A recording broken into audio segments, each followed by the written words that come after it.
Welcome to episode 25 of the Dealers Compressed podcast. This is a week I've been waiting for a long time. We are releasing the exclusive interview we had with Dale Pollak about 2 months ago, where we flew out to Chicago, and we got a little deep with Dale. We didn't just ask the typical questions about velocity and the areas that we know he's an expert on.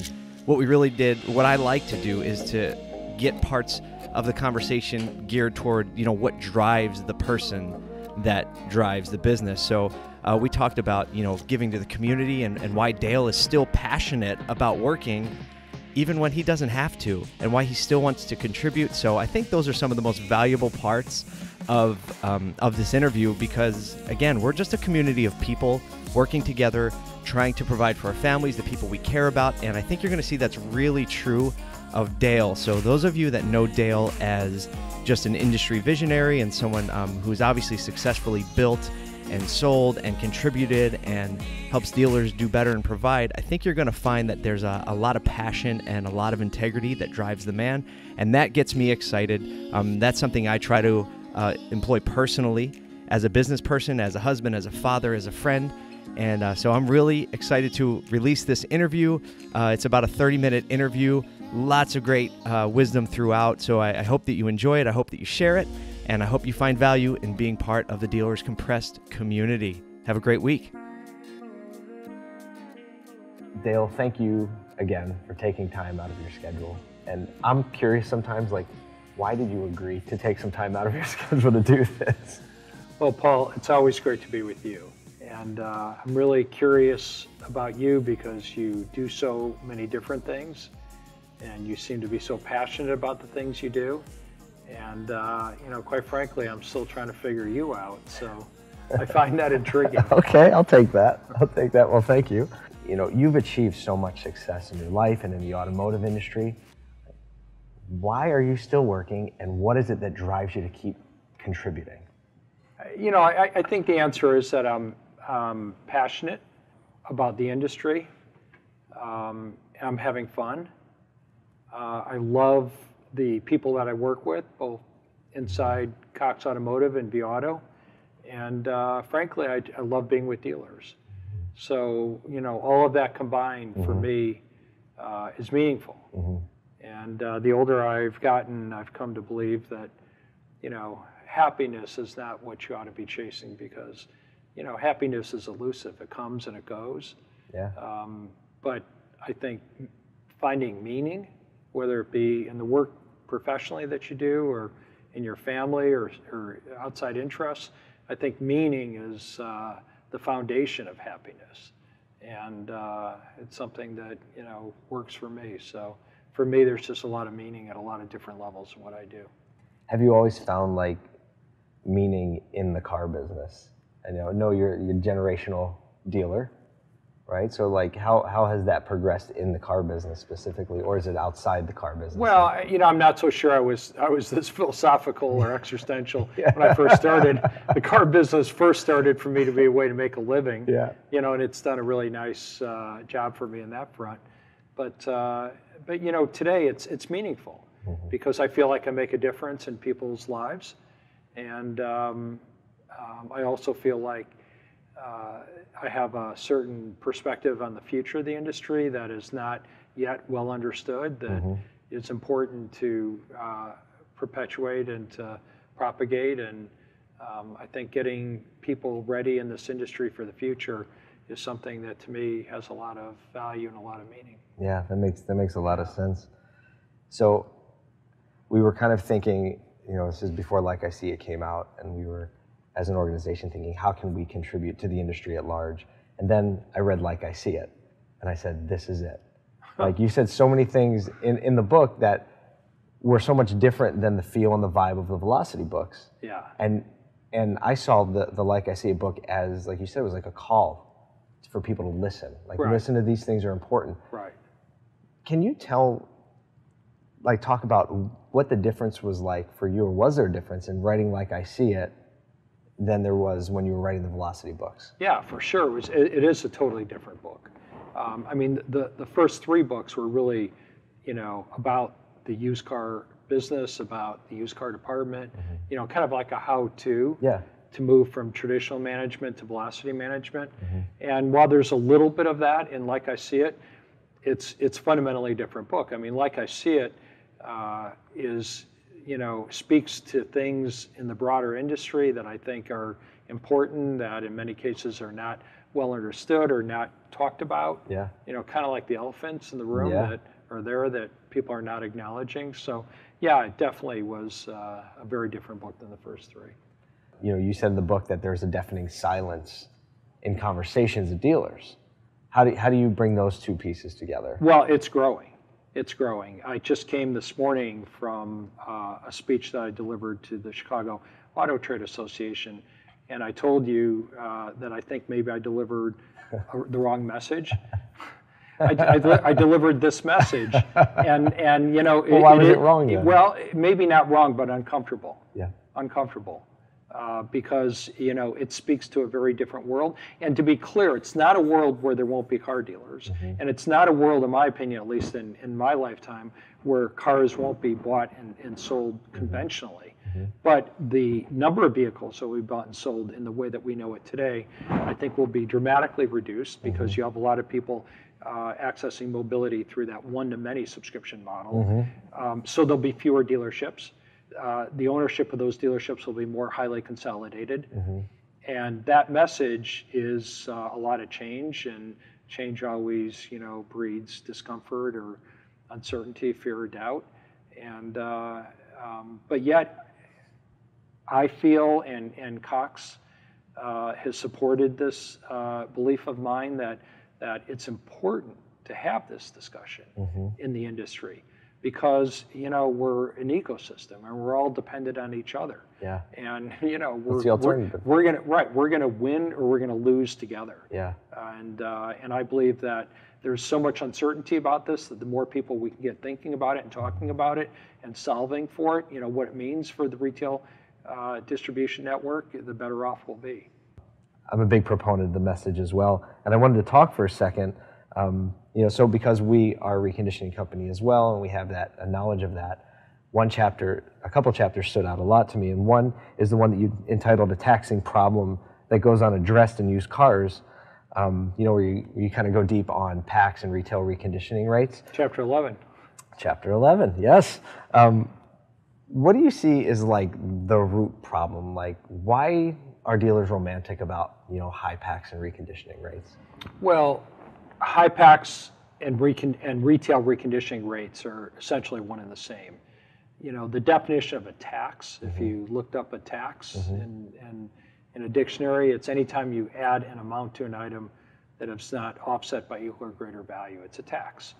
And to the extent that dealers put PACTS on cars that are not offset by equal or greater value of things like extended warranties or exchange policies, and to the extent that they charge retail, which means that they likely are charging above the fair market value for comparable parts and labor that they apply to the vehicle in the reconditioning process, to the extent that they do that, they're taxing the car. Yeah. And in the old used car business, the service department could tax the car to the sales department. The owner could tax the car at the point of the sales department, and those taxes were passed along to shoppers, customers, because they didn't know any better. And it worked well. People, in the service department or in the executive suite put those tax dollars in their pocket, and it was all good when the customer, paid those taxes. But today the customers are too smart. They shy away from buying cars that have those taxes baked into the asking price, and consequently the pipes clog up, the turn slows, and the profit goes down. So, it's just, they work so well for so long in the past that it's, I get it. It's hard to give up something that works well for a really long time, but if you understand the realities of the way the industry works, the way the market works today, you have to know what I know, and that is that dealers that apply high PACTS and retail reconditioning rates or taxes to their cars turn them less. And the cost of turning inventory slower today is 1,000,000 times greater than it ever used to be, because in a certain respect, a used car has always been like a block of ice. It dissipates over time. Yeah. But today, a used car is like a block of ice sitting on a hot plate. It dissipates in value like fast. Yeah. Like in 30 to 45 days, if you had bought it right, it's out of profit opportunity. In 30 to 45 days, even if you bought it right, you're saying your profit is already gone. That's right.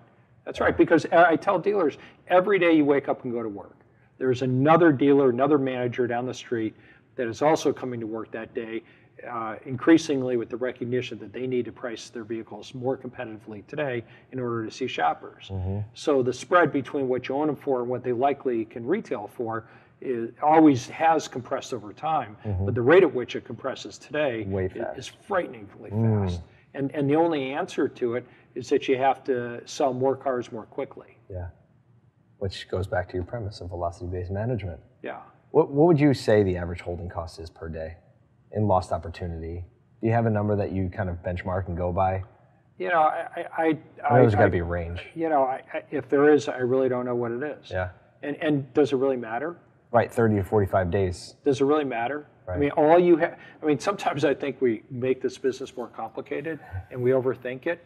The only thing that you need to do is you need to buy them right, you need to get them ready for sale quickly, and you need to put a price on every car every day that makes it most likely to transact. I was having a conversation with a dealer the other day, and he said, I take these cars and over time, I put prices on them that I think I get the most I can for them.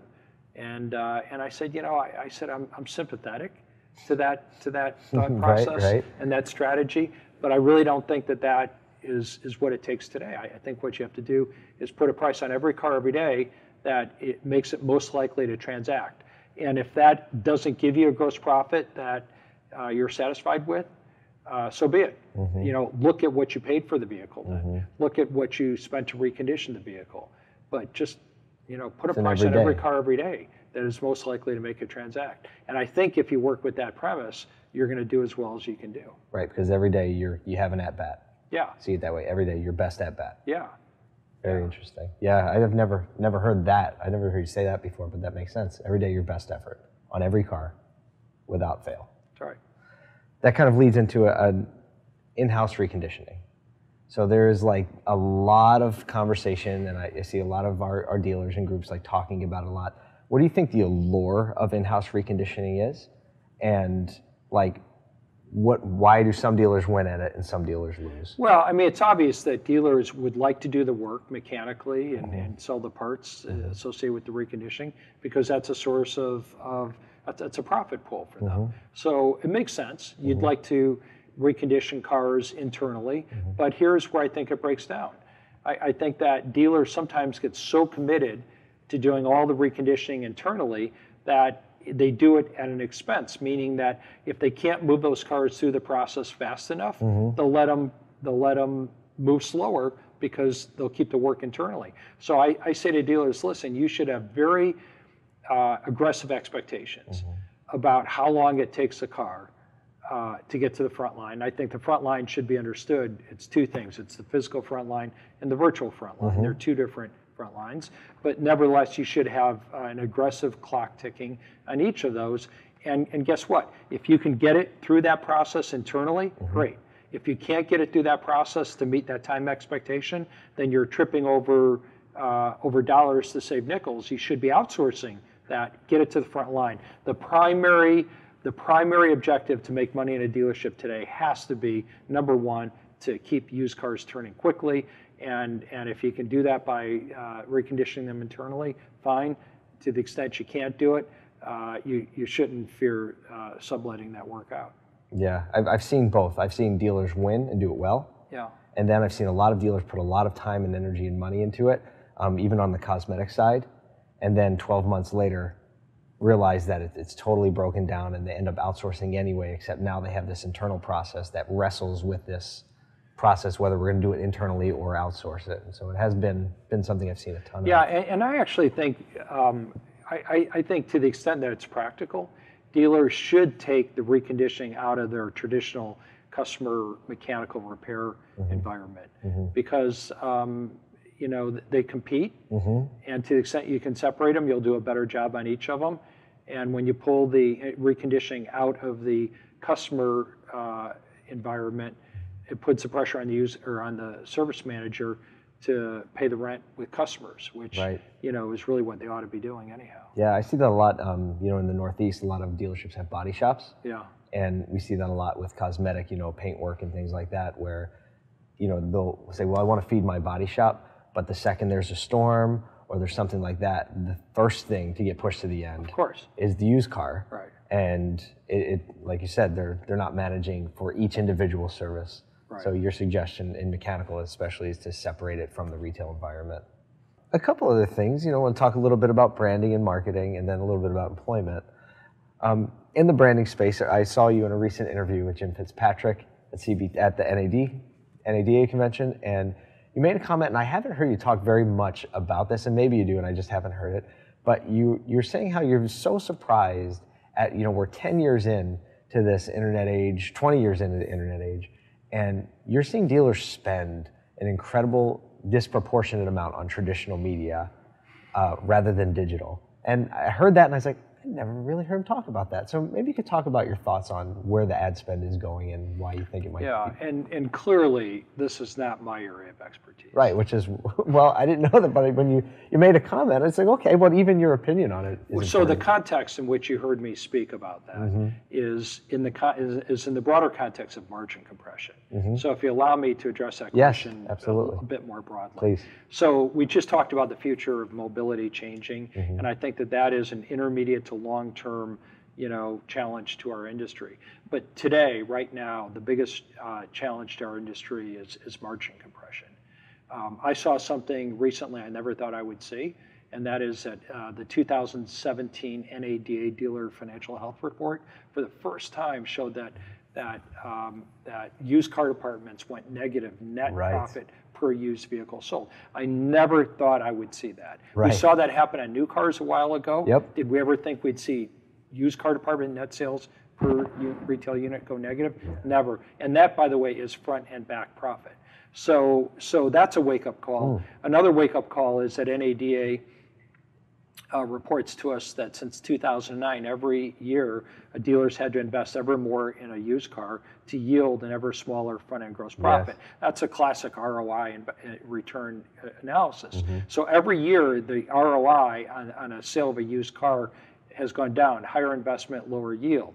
So here's sort of the big takeaway, and I'm getting to the answer to your question. Sure, no, it's fine. But it is no longer rational to believe that just selling enough used cars, or total new and used cars, will yield enough profit to make the business worthwhile, given the investment, the effort, and the risk. Just selling used cars and new cars one time, days ago, equated to making money. It no longer does. What you have to do is you have to sell a lot of cars, but you have to do it more efficiently. And it's going to take a combination of more efficient operations and volume in order to yield the type of return commensurate with the investment, the risk, and the effort. So, okay, then once you say, or come to that important recognition, that it takes more than just selling cars, you have to sell more efficiently, then where are the areas of efficiency opportunity? And I think broadly speaking, I speak about 4 areas. Number one, better utilization of human capital. I mean, the fact that our dealerships still today turn over 2/3 of their sales employees every year, and better than 40% of their total employees, that comes at a huge cost. Unfortunately, that cost just doesn't land neatly on an expense line item. If it did, dealers would be much more concerned about it, but it has every bit the effect on bottom line performance.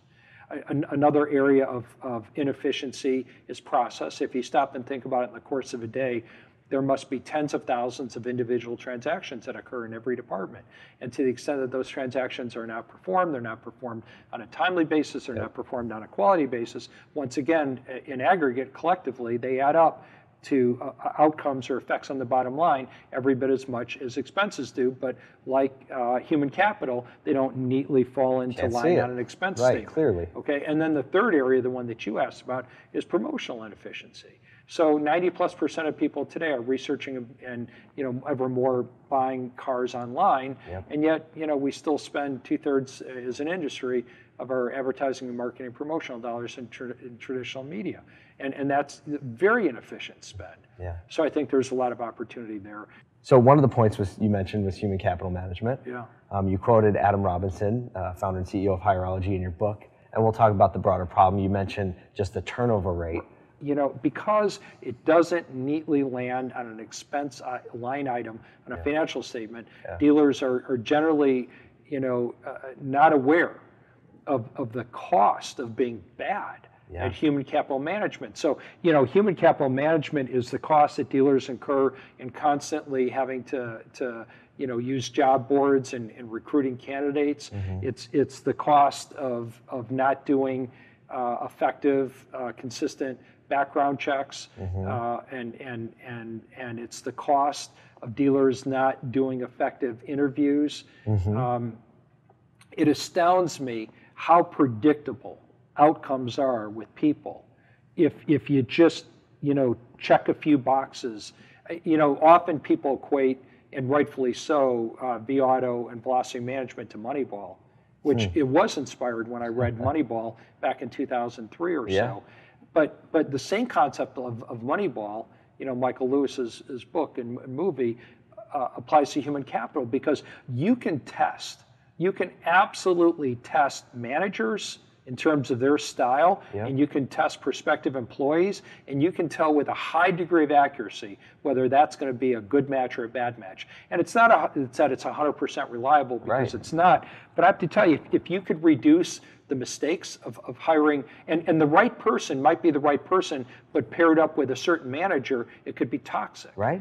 And you can predict that stuff. And if you can just improve, or reduce errors by 10, 20, 30, 40%, which you can easily. Yeah, that's if a you big do line it item. systematically, that translates into huge cost savings and productivity gains. Yeah, especially when you're wrestling over, at this point, pennies on a used car profit. Yeah. The amount of ground you can gain by keeping one manager for another year. Substantial. I'm telling you, the problem of turnover and low productivity of people in dealerships is hugely solvable. Hugely solvable. Like the same sort of solvability that I knew was present in used car operations. And speaking of Hirology in particular, they're really the only company out there that's addressing this problem in the automobile business. Yeah, absolutely. Which amazes me. Adam said, I think a few months ago, Adam said, he's excited to see a competitor on the floor, because that means the message is ringing true. We speak at our board meetings that some competitors would not be bad, it would be good. Yeah. Yeah. My father was, back then it was Bell Atlantic. Yeah. Now it's Verizon line installer in Philadelphia when I was growing up. And he told me a story. His first job out of high school was directory assistant. So he sat in a room of 100 people with a big phone book. You took phone calls and you'd flip through, right? And you'd find the number and you'd give it back. You can imagine the labor it took to get a phone number. And he said that there was the Bell, I can't remember, the Yellow Pages. Yeah. He said, and then the Donnelly directory came out, and half the people started freaking out. He said, and I'll never forget what the director told us. He said, this is good for us. He goes, because now the pie's going to get so much bigger, because their sales staff is out there pushing the value of advertising in these books. And that's what happened. Their revenue went through the roof because they had a competitor. So I always remember that story when I face a competitor. This is good. Competition is good.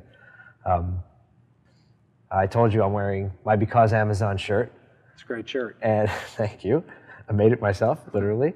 And it kind of explains, for me, I made it and I wear it because it shapes a lot of our mindset, like our purchasing habits and the level of trust we have in an organization. And, there are people on both sides of the coin that say, well, no one's going to buy a car from Amazon, and people that saying, yes, they will. You just watch. And my position on it is Amazon's built a lot of trust with me because I've bought 1,000 $20 items, and they didn't earn it all at once. But when I see that car on Amazon, I'm going to believe that's the price. I'm going to trust the 5-star or 4-star ratings, the seller rating I'm going to trust, the vehicle rating I'm going to trust. What is your perception on what Amazon's doing to the car business? Do you see dealers reacting to it in a certain way? Do you think there's too much, hyperbole going on? Do you what is your take on the Amazon effect? Well, before you even get to the effect of Amazon in the car business, I mean, you have to acknowledge that Amazon is an incredibly efficient and rational way to procure, goods and services. Sure. At multiple levels. I think Amazon is one of the leading, if not the leading contenders to be the provider of transportation subscriptions. And why do you say that? I mean, they don't have any products in the market right now, but what makes you say that? It's just the reach and the scale, the operational efficiency of the company? So the future of the industry is going to be reshaped fundamentally by the confluence of rideshare services and autonomous vehicles. Mm-hmm. And today, and historically, transportation has been on a one-to-one basis. In other words, one person, one car. Yep. Whether they paid cash, they financed it, they leased it, it's one person, one car. That's an incredibly economically inefficient model. So there's no question in my mind that when rideshare and autonomous vehicles converge, and they are and they will continue, the cost of traveling a mile will be substantially reduced. And it will move from a one-to-one model to a one-to-many, meaning that one person will use many cars perhaps in the course of a day, and one vehicle will be used by many people in the course of a day. That is a way to take a highly depreciable asset and a high fixed asset cost and amortize it over more people and more miles, which reduces the cost per mile per person.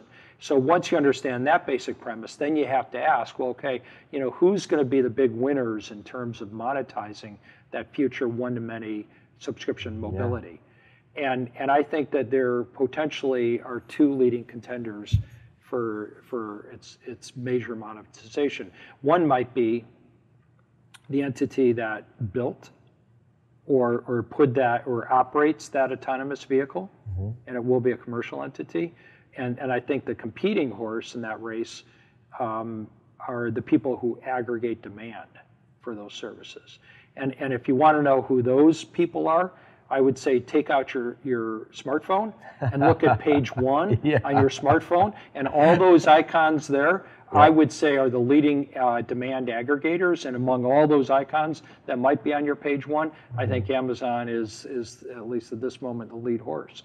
So I think ultimately where the big profit pool is going to be, not the only, but perhaps the biggest, deepest, in my mm-hmm. opinion, is going to be he or she that is most effective in aggregating demand for mobility.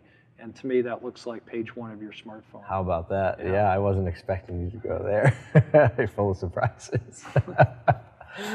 So I think that two things that I see occurring, which are pretty intelligent and rational to me. Number one is the move to online sales. So let me just speak to that for a moment. I think the first phase of the internet in the retail automobile business was to educate shoppers, and it has done that. Mm-hmm. I mean, people used to have to go from showroom to showroom to showroom to learn about models and availability and features and specs and pricing, and now they can get all that much more efficiently online, such that the average person visits barely more than one dealership before they buy a car because they've done that online. I think that was essentially the first phase of the internet in the industry. I think the next phase of the internet, which we're now in, but I think we're in the early innings of this second phase, is that shoppers are definitely now ready to begin to, I'm not saying do the whole transaction online, mm-hmm. although some people might be doing that or wanting to do it.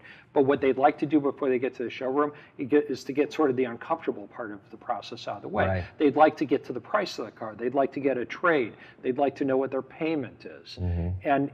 And now technology providers, at NADA 2018, we saw a lot of them in Las Vegas. They're coming to market with those sort of solutions that dealers can use.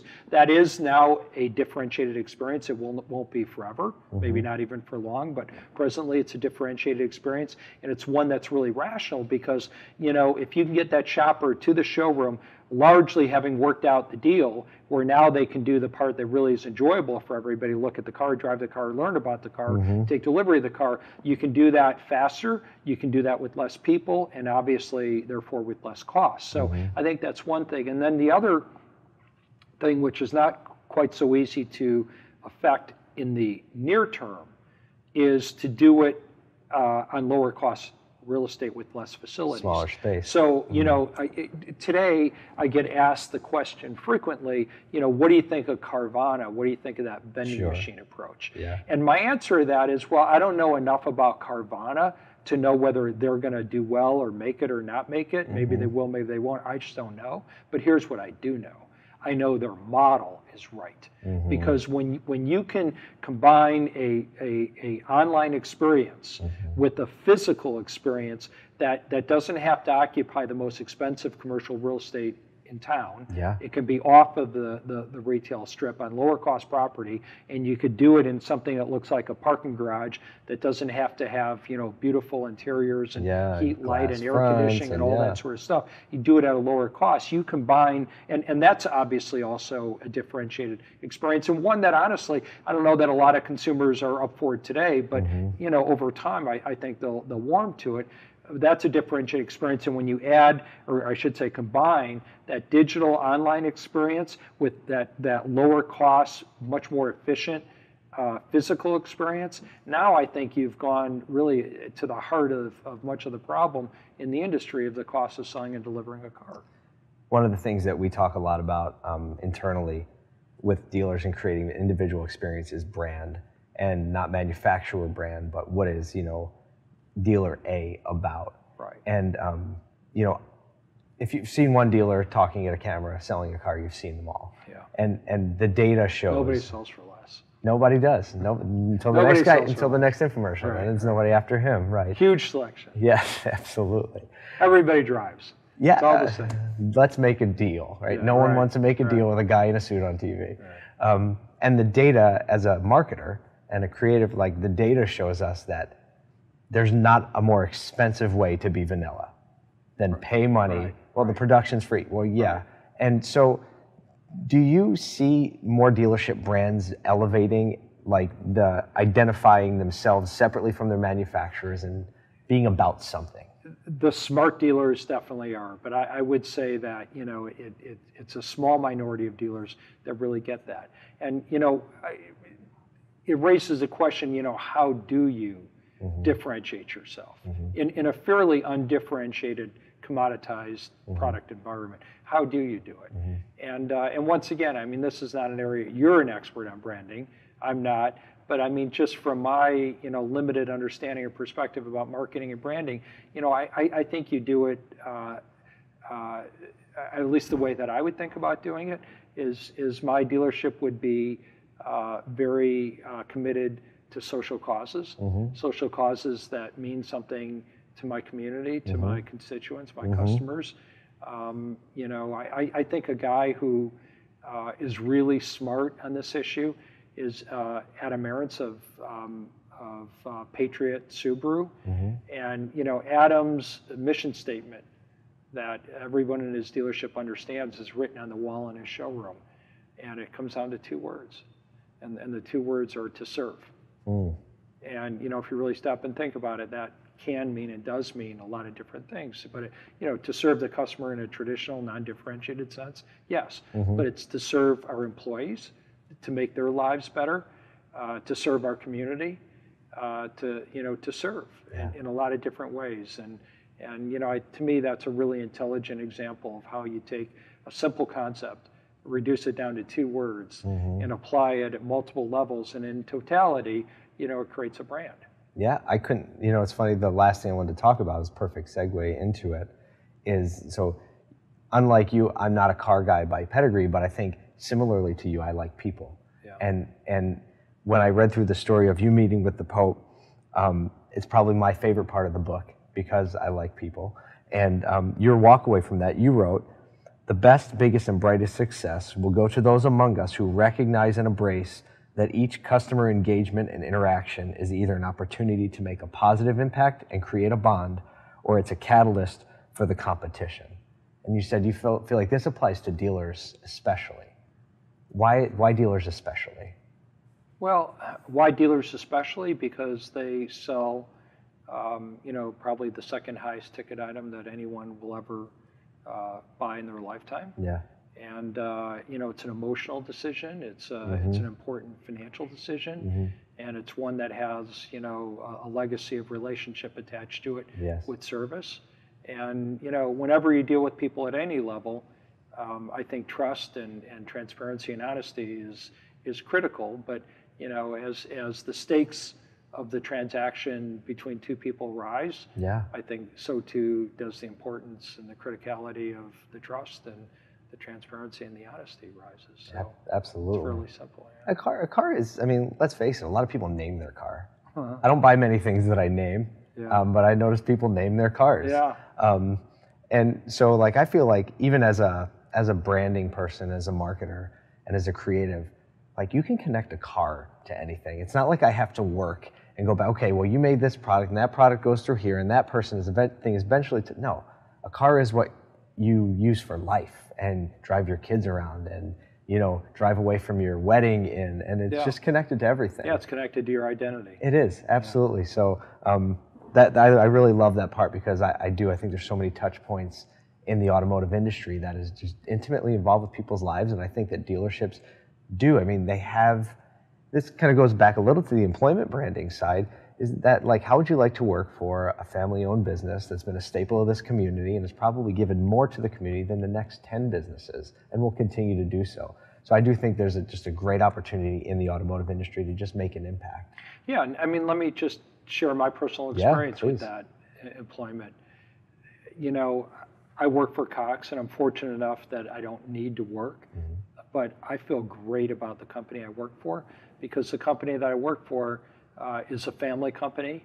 I get to see and interact with many of the family members on a fairly regular basis. I know extended members of the family that live in different places, even outside the country, and I get to see them, and they know who I am, and they care. But most importantly, what I really appreciate about going to work every day for this family and for this company are their values. So what do I mean? They're extremely, extremely committed to the environment. They're extremely committed to social justice. They're extremely committed to causes and values that I identify with. So I feel good that they're making money. I feel good that I sacrifice personally, and my family sacrifices personally, but I know that I'm contributing in some ways to a family that's more than a business. It's a cause, and it's a cause that I identify with, and that's pretty special. Yeah, it is. Yeah. It's special and not common. Right. One last thing. Yeah. What do you think dealers are going to be talking about a year from now?